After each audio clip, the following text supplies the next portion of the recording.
Hey all, welcome back to my YouTube channel, The Science Education Forum. So ಇವತ್ತಿನ class ಅಲ್ಲಿ ನಾನು ನಿಮ್ಗೆ ಆಮ್ಲಗಳು, ಪ್ರತ್ಯಾಮ್ಲಗಳು ಮತ್ತು ಲವಣಗಳು ಅನ್ನೋ ಒಂದು ಲೆಸನ್ ಏನ್ ನಾನು ಕಂಪ್ಲೀಟ್ ಆಗಿ ಮಾಡಿದೀನಿ, ಏನ್ ಲೆಸನ್ಸ್ ಎಲ್ಲ ಹೇಳ್ಕೊಂಡ್ ಬಂದಿದ್ದೀನಿ. ಸೊ ಅದಕ್ಕೆ ಸಂಬಂಧಿಸಿದಂತ ಕೆಲವೊಂದಿಷ್ಟು MCQs ಕ್ವಶನ್ಸ್ ಅಂದ್ರೆ ಬಹು ಆಯ್ಕೆ ಪ್ರಶ್ನೆಗಳನ್ನ ಇವತ್ತಿನ ಕ್ಲಾಸ್ ಅಲ್ಲಿ ನಾವು ನೋಡೋಣ.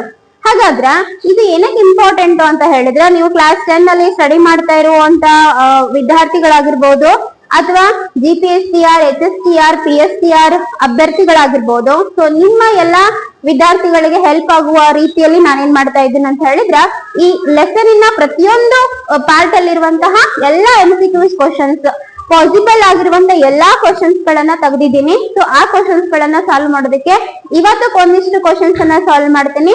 ನೆಕ್ಸ್ಟ್ ಇನ್ನೊಂದು ಕ್ಲಾಸ್ ಅಲ್ಲಿ ಮತ್ತೊಂದಿಷ್ಟು ಕ್ವಶನ್ಸ್ ಗಳನ್ನ ಸಾಲ್ವ್ ಮಾಡೋದಕ್ಕೆ ಪ್ರಯತ್ನ ಪಡ್ತೀನಿ. ಹಾಗಾದ್ರೆ ಸೊ ಫಸ್ಟ್ ಕ್ವಶನ್ ಯಾವ್ದನ್ನೋದನ್ನ ನೋಡೋಣ. ಯಾವ್ದಂತ ಹೇಳಿದ್ರ, ಇದು ಒಂದು ನೈಸರ್ಗಿಕ ಸೂಚಕವಾಗಿದೆ ಅಂತ ಹೇಳಿ. ಸೊ ಯಾವ್ದು ಹಾಗಾದ್ರೆ ನೈಸರ್ಗಿಕ ಸೂಚಕ ಅಂತ ಹೇಳಿದ್ರ, ಆಪ್ಷನ್ಸ್ ಏನೇನ್ ಕೊಟ್ಟಿದ್ದಾರೆ ಇಲ್ಲೇ, ಮಿಥೈಲ್ ಆರೆಂಜ್ ಕೊಟ್ಟಿದ್ದಾರೆ, ಲಿಟ್ಮಸ್ ಪೇಪರ್ ಕೊಟ್ಟಿದ್ದಾರೆ, ನೆಕ್ಸ್ಟ್ ಫಿನಾಪ್ತಲಿನ್ ಕೊಟ್ಟಿದ್ದಾರೆ, ನೆಕ್ಸ್ಟ್ ಸಾಫ್ರನಿನ್ ದ್ರಾವಣ ಅಂತ ಹೇಳಿ ಕೊಟ್ಟಿದ್ದಾರೆ. ಹೌದಾ? ಹಾಗಾದ್ರೆ ನೈಸರ್ಗಿಕ ಸೂಚಕ ಅಂದ್ರೇನು ಅಂತ ಹೇಳ್ತೀವಿ. ನೈಸರ್ಗಿಕ ಸೂಚಕಗಳು ಅಂತ ಹೇಳಿದ್ರ ನಿಸರ್ಗದತ್ತವಾಗಿ ಸಿಗುವಂತಹ ಸೂಚಕಗಳು.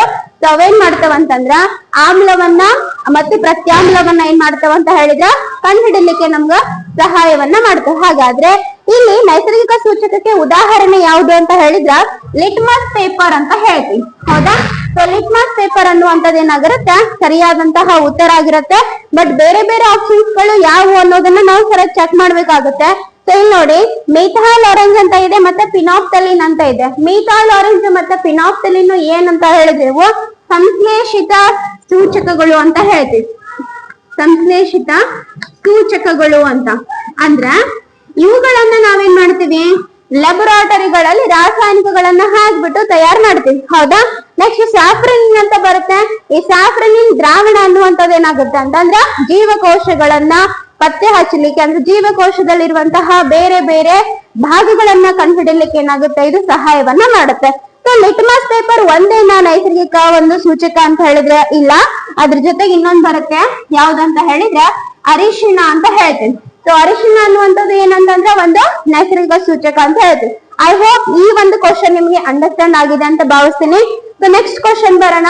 ಯಾವುದು ಅಂತ ಹೇಳಿದ್ರ, ಕೆಳಗಿನವುಗಳಲ್ಲಿ ಗ್ರಾಣ ಸೂಚಕಗಳಿಗೆ ಉದಾಹರಣೆ ಯಾವುದು ಅಂತ ಕೇಳಿದ್ದಾರೆ. ಸೊ ಯಾವ್ದು ಹಾಗಾದ್ರೆ ಇಲ್ಲಿ ಅರಿಶಿಣ ಅಂತ ಹೇಳಿದೆ, ಲಿಟ್ಮಸ್ ಪೇಪರ್ ಅಂತ ಹೇಳಿದೆ, ನೆಕ್ಸ್ಟ್ ಮಿಥೈಲ್ ಆರೆಂಜ್ ಅಂತ ಇದೆ, ಆಮೇಲೆ ಈರುಳ್ಳಿ ಅಂತ ಹೇಳಿದೆ. ಹಾಗಾದ್ರೆ ಇಲ್ಲಿ ಗ್ರಾಣ ಸೂಚಕಗಳು ಅಂದ್ರೇನು ಅನ್ನೋದನ್ನ ನಾವು ಫಸ್ಟ್ ತಿಳ್ಕೊಬೇಕಾಗತ್ತೆ. ಗ್ರಾಣ ಅಂತಂದ್ರೇನು, ವಾಸನೆ ಅಂತ ಅರ್ಥ. ಹೌದಾ? ಸೊ ಗ್ರಾಣ ಸೂಚಕಗಳಾಗಿರುವಂತವು ಏನಾಗಿರ್ತಾವ, ಆಮ್ಲೀಯ ಮತ್ತು ಪ್ರತ್ಯಾಮ್ಲೀಯ ಮಾಧ್ಯಮದಲ್ಲಿ ತಮ್ಮ ಒಂದು ವಾಸನೆಗಳನ್ನ ಏನ್ ಮಾಡುತ್ತೆ, ಬದಲಾವಣೆಯನ್ನ ಮಾಡುತ್ತೆ. ಸೊ ಅವುಗಳಿಗೆ ಏನಂತ ಕರಿತೀವಿ ನಾವು, ಗ್ರಾಣ ಸೂಚಕಗಳು ಅಂತ ಹೇಳ್ತೀವಿ. ಫಾರ್ ಎಕ್ಸಾಂಪಲ್, ಇವಾಗ ಲವಂಗದ ಎಣ್ಣೆ ಆಗಿರ್ಬೋದು ಮತ್ತೆ ಈರುಳ್ಳಿ ಆಗಿರ್ಬೋದು.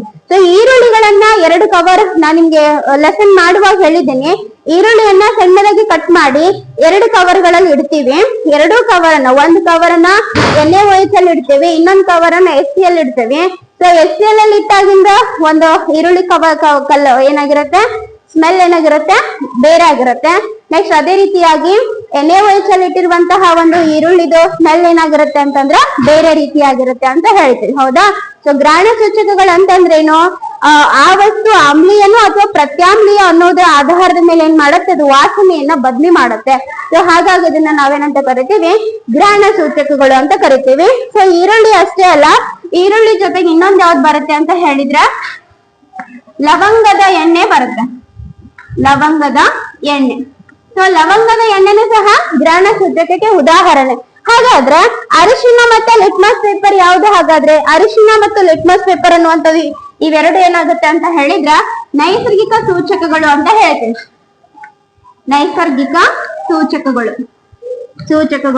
ನೆಕ್ಸ್ಟ್ ಇದ್ಯಾವ್ದು ಹಾಗಾದ್ರೆ, ಮಿಥೈಲ್ ಆರೆಂಜ್ ಅನ್ನುವಂಥದ್ದು ಏನಂತಂದ್ರೆ ಇದ್ಯಾವ್ದು, ಸಂಶ್ಲೇಷಿತ ಸೂಚಕ ಅಂತ ಹೇಳ್ತೀವಿ. ಸಂಶ್ಲೇಷಿತ ಸೂಚಕ. ಹೌದಾ? ಸೊ ಐ ಹೋಪ್ ಇದು ಅಂಡರ್ಸ್ಟ್ಯಾಂಡ್ ಆಗಿದೆ ಅಂತ ಭಾವಿಸ್ತೀನಿ. ಸೊ ಇದ್ರೊಳಗೆ ಗ್ರಾಣ ಸೂಚಕಗಳು ಯಾವ್ದು ಹಾಗಾದ್ರೆ ಈರುಳ್ಳಿ ಮತ್ತು ಲವಂಗದ ಎಣ್ಣೆ. ಇನ್ನೊಂದು ಎಕ್ಸಾಂಪಲ್ ಯಾವ್ದು ಅಂತಂದ್ರೆ ಲವಂಗದ ಎಣ್ಣೆ ಅನ್ನುವಂಥದ್ದು ಏನಾಗಿರುತ್ತೆ ಬೆಸ್ಟ್ ಎಕ್ಸಾಂಪಲ್ ಆಗಿರುತ್ತೆ. ಸೊ ಹಾಗಾದ್ರೆ ಇದಕ್ಕೆ ಸರಿಯಾದ ಉತ್ತರ ಯಾವುದು ಈರುಳ್ಳಿ ಅಂತ ಹೇಳ್ತೀವಿ. ಸೊ ನೆಕ್ಸ್ಟ್ ಕ್ವಶನ್ ಅನ್ನ ನೋಡೋಣ. ಸೊ ನೆಕ್ಸ್ಟ್ ಕ್ವಶನ್ ನೋಡೋಣ ಯಾವ್ದಂತ ಹೇಳಿದ್ರೆ ಥರ್ಡ್ ಕ್ವಶನ್, ದುರ್ಬಲ ಆಮ್ಲಕ್ಕೆ ಇದೊಂದು ಉದಾಹರಣೆ ಆಗಿದೆ ಅಂತ. ಹಾಗಾದ್ರೆ ದುರ್ಬಲ ಆಮ್ಲ ಅಂದ್ರೆ ಏನು ಅನ್ನೋದನ್ನ ನಾನ್ ನಿಮ್ಗೆ ಲೆಸನ್ ಅಲ್ಲಿ ಹೇಳಿದೀನಿ. ದುರ್ಬಲ ಆಮ್ಲ ಅಂತ ಹೇಳಿದ್ರೆ ಯಾವುದು, ಕಡಿಮೆ H+ ಅಯಾನುಗಳನ್ನ ಉತ್ಪತ್ತಿ ಮಾಡುವಂತಹ ಆಮ್ಲವನ್ನ ಏನಂತ ಕರಿತೀವಿ ನಾವು ದುರ್ಬಲ ಆಮ್ಲ ಅಂತ ಹೇಳಿ ಕರಿತೀವಿ. ಹಾಗಾದ್ರೆ ಇಲ್ಲಿ ಕೆಲವೊಂದಿಷ್ಟು ಎಕ್ಸಾಂಪಲ್ಸ್ ಗಳಿದೆ. ಸೊ ಈ H+ ಏನು H+ ಅಯಾನ್ಸ್ ಗಳೇನಿರುತ್ತೆ ಅವು ಹೆಂಗ್ ಬಿಡುಗಡೆ ಆಗ್ತವೆ ಅನ್ನೋದನ್ನ ಸಹ ನಾನು ನಿಮ್ಗೆ ಹೇಳ್ತೀನಿ. ಫಾರ್ ಎಕ್ಸಾಂಪಲ್ ಈಗ ಫಸ್ಟ್ ಆಪ್ಷನ್ ಇದೆ. ಫಸ್ಟ್ ಆಪ್ಷನ್ ಅಲ್ಲಿ H+ ಅಯಾನ್ ಯಾವುದು, ಇಲ್ಲಿ ನಾನು ಈ ತರ ಬರೆದ್ರೆ HCl ಅಂತ ಇದೆ. HCl H+ ಆಗುತ್ತೆ ಪ್ಲಸ್ Cl ಮೈನಸ್ ಆಗುತ್ತೆ, ಹೌದಾ. ನೆಕ್ಸ್ಟ್ ಬಿ ನಲ್ಲಿ ಬಿ ಆಪ್ಷನ್ ತಗೊಳ್ತೀನಿ ನಾನು, CH3COOH ಅಂತ ಹೇಳಿದೆ. ಇಲ್ಲಿ ಏನಾಗುತ್ತೆ CH3COO ಮೈನಸ್ ಆಗುತ್ತೆ. ನೆಕ್ಸ್ಟ್ ಇದೇನಾಗುತ್ತೆ H+ ಆಗುತ್ತೆ.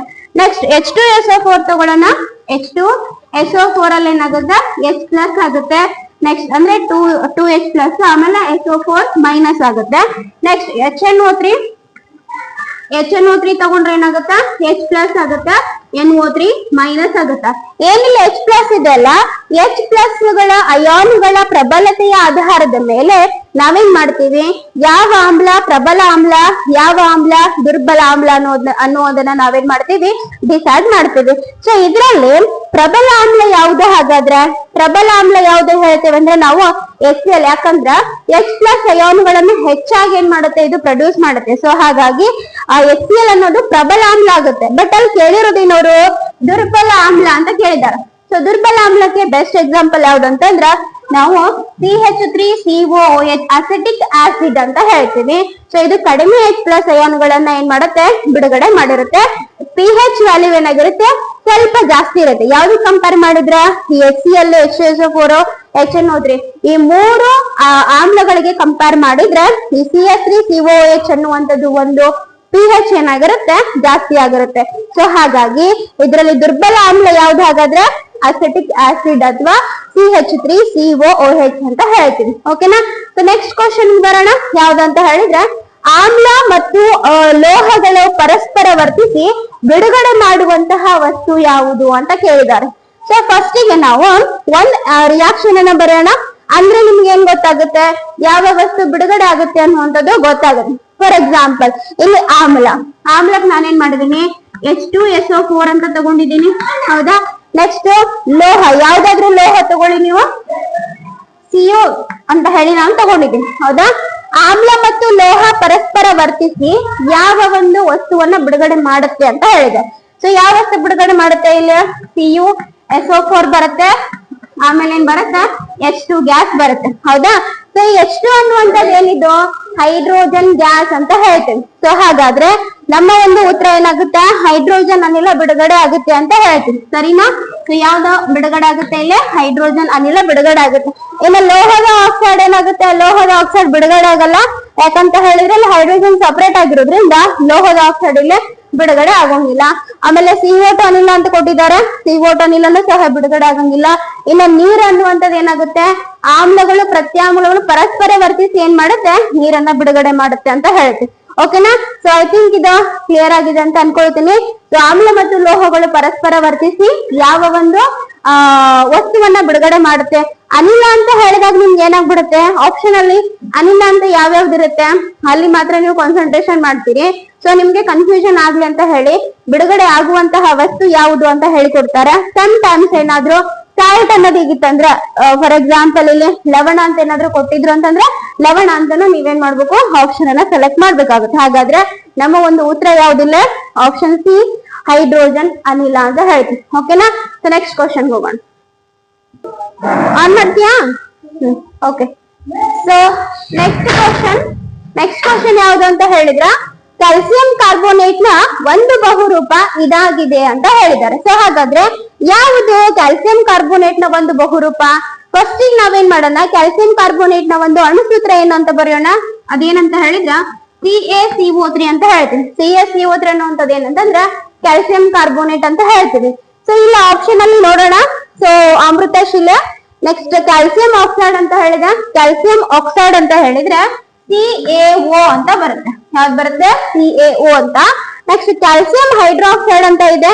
ಕ್ಯಾಲ್ಸಿಯಂ ಹೈಡ್ರಾಕ್ಸೈಡ್ ಅಣು ಸೂತ್ರ ಏನ್ ಹಾಗಾದ್ರೆ CaOH ಟ್ವೈಸ್ ಅಂತ ಹೇಳ್ತೀವಿ. CaOH ಟ್ವೈಸ್ ಅಂದ್ರೆ ಇದೊಂದು ಪ್ರತ್ಯಾಮ್ಲ ಆಗಿರುತ್ತೆ.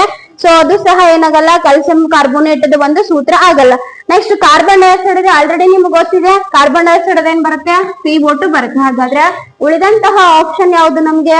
ಆಪ್ಷನ್ ಎ ಅಂತ ಹೇಳ್ತೀವಿ, ಅಮೃತಶಿಲೆ ಅಂತ ಕರಿತೀವಿ. ಹಾಗಾದ್ರೆ ಈ ಕ್ಯಾಲ್ಸಿಯಂ ಕಾರ್ಬೋನೇಟ್ ನ ಬಹುರೂಪಗಳು ಯಾವ್ಯಾವ ಅಂತ ಹೇಳಿದ್ರೆ ಅದ್ರಲ್ಲಿ ಒಂದು ಅಮೃತಶಿಲೆ ಅಂತ ಬರುತ್ತೆ. ಅಮೃತಶಿಲೆ, ಸುಟ್ಟ ಸುಣ್ಣ ಅಂತ ಬರುತ್ತೆ. ಸುಟ್ಟ ಸುಣ್ಣ ಅಂತ ಬರುತ್ತೆ. ಇನ್ನೊಂದು ಸೀಮೆ ಸುಣ್ಣ ಅಂತಾನು ಕರಿತೀವಿ, ಸೀಮೆ ಸುಣ್ಣ ಅಂತ. ಸೊ ಟೋಟಲ್ ಆಗಿ 3 ಹೆಸರಿಗೂ ಸಹ ಒಂದೇ ಫಾರ್ಮುಲಾ ಇದೆ. ಅದು ಯಾವ್ದಂತಂದ್ರ calcium carbonate, that is CaCO3 ಅನ್ನುವಂಥದ್ದು ಒಂದು ಸೂತ್ರ ಬರುತ್ತೆ. ಸೊ ಇದು ಕ್ಲಿಯರ್ ಆಗಿದೆ ಅಂತ ಅನ್ಕೊಳ್ತೀನಿ. ಸೊ ನೆಕ್ಸ್ಟ್ ಕ್ವಶನ್ ಬರೋಣ. ಯಾವುದು? ನೆಕ್ಸ್ಟ್ 6ನೇ ಪ್ರಶ್ನೆ. ತಾಮ್ರದ ಆಕ್ಸೈಡ್ ಹೈಡ್ರೋಕ್ಲೋರಿಕ್ ಆಮ್ಲದೊಂದಿಗೆ ವರ್ತಿಸಿ ಈ ಉತ್ಪನ್ನವನ್ನ ಬಿಡುಗಡೆ ಮಾಡುತ್ತದೆ. ಯಾವುದು ಹಾಗಾದ್ರೆ? ತಾಮ್ರದ ಆಕ್ಸೈಡ್ ಅಂತ ಹೇಳಿದೆ. ತಾಮ್ರದ ಆಕ್ಸೈಡ್ ಅದ್ರ ಸೂತ್ರ ಏನ್ ಹಾಗಾದ್ರೆ? CuO ಬರುತ್ತೆ. ಹೈಡ್ರೋಕ್ಲೋರಿಕ್ ಆಮ್ಲ ಅಂತ ಹೇಳಿದ್ರೆ ಏನ್ ಬರುತ್ತೆ? HCl ಬರುತ್ತೆ. ಹೌದಾ? ಸೊ CaO ಅನ್ನುವಂಥದ್ದು ಏನಾಗುತ್ತೆ? ತಾಮ್ರದ ಆಕ್ಸೈಡ್ ಹೈಡ್ರೋಕ್ಲೋರಿಕ್ ಆಸಿಡ್ ಜೊತೆ ರಿಯಾಕ್ಷನ್ ಆಯ್ತು ಅಂತ ಹೇಳಿದ್ರ ನಮ್ಗೆ ಏನೇನೆಲ್ಲ ಪ್ರಾಡಕ್ಟ್ ಬರುತ್ತೆ ಅನ್ನೋದನ್ನ ನಾವೀಗ ನೋಡೋಣ. CuCl2. ನೆಕ್ಸ್ಟ್ ಇನ್ನೊಂದು ಯಾವ್ದು ಬರುತ್ತೆ ಅಂತ ಹೇಳಿದ್ರ HCl ಅಲ್ಲ, H2O ಬರುತ್ತೆ. ಸೊ ಯಾವ್ಯಾವ ಹಾಗಾದ್ರೆ ಇಲ್ಲಿ 2 ಮಾಲಿಕ್ಯೂಲ್ಸ್ ಬರುತ್ತೆ. ಇದನ್ನ CuO plus 2 molecules of HCl ಅಂತ ಹೇಳ್ತೀವಿ. CuCl2 plus H2O. ಹಾಗಾದ್ರೆ ಯಾವ ಒಂದು ಉತ್ಪನ್ನ ಇಲ್ಲಿ ಬಿಡುಗಡೆ ಆಗುತ್ತೆ? ಹೈಡ್ರೋಜನ್ ಅನಿಲ ಅಲ್ಲ. ನೆಕ್ಸ್ಟ್ ತಾಮ್ರದ ಕ್ಲೋರೈಡ್ ಇರಬಹುದು. ಅಂದ್ರೆ CuCl2 ನಾವೇನಂತ ಕರಿತೀವಿ? ತಾಮ್ರದ ಕ್ಲೋರೈಡ್ ಅಂತ ಹೇಳ್ತೀವಿ. ಸೊ ಇದಕ್ಕೆ ಆಪ್ಷನ್ ಯಾವ್ದಂತ ಹೇಳಿದ್ರೆ ಅಮೃತಶಿಲೆ ಫಸ್ಟ್ ಆಪ್ಷನ್. ನೆಕ್ಸ್ಟ್ ತಾಮ್ರದ ಹೈಡ್ರಾಕ್ಸೈಡ್ ಅಂತಂದ್ರೆ ಏನ್ ಬರುತ್ತೆ? CuOH ಟ್ವೈಸ್ ಅಂತ ಬರುತ್ತೆ. ನೆಕ್ಸ್ಟ್ ತಾಮ್ರದ ಹೈಡ್ರೋಜನ್ ಕಾರ್ಬೋನೇಟ್. ತಾಮ್ರದ ಹೈಡ್ರೋಜನ್ ಕಾರ್ಬೋನೇಟ್ ಅಂತಂದ್ರ CuHCO ಕಾರ್ಬೋನೇಟ್, CuHCO3 ಅಂತ ಬರುತ್ತೆ. What ever it may be. So ತಾಮ್ರದ ಹೈಡ್ರೋಜನ್ ಕಾರ್ಬೋನೇಟ್ ಸೂತ್ರ ಇರಬಹುದೇನೋ, ಬಟ್ ಇಲ್ಲಿ ನಮಗೆ ಕರೆಕ್ಟ್ ಆಗಿರುವಂತಹ ಆನ್ಸರ್ ಯಾವ್ದಂತಂದ್ರ ತಾಮ್ರದ ಕ್ಲೋರೈಡ್ ಅನ್ನುವಂಥದ್ದು ಏನಾಗಿರುತ್ತೆ? ಸರಿಯಾದಂತಹ ಆನ್ಸರ್ ಆಗಿರುತ್ತೆ. ಹಾಗಾದ್ರೆ ಸೊ ಈ ಕ್ವಶನ್ಗೆ ಸರಿಯಾದ ಆನ್ಸರ್ ಯಾವ್ದಂತಂದ್ರೆ ಆಪ್ಷನ್ ಬಿ ಅಂತ ಹೇಳ್ತೀವಿ. ಸೊ ಇದಿಷ್ಟು ಇವತ್ತಿನ ಒಂದು MCQs ಸಿರೀಸ್ ಆಗಿರುತ್ತೆ.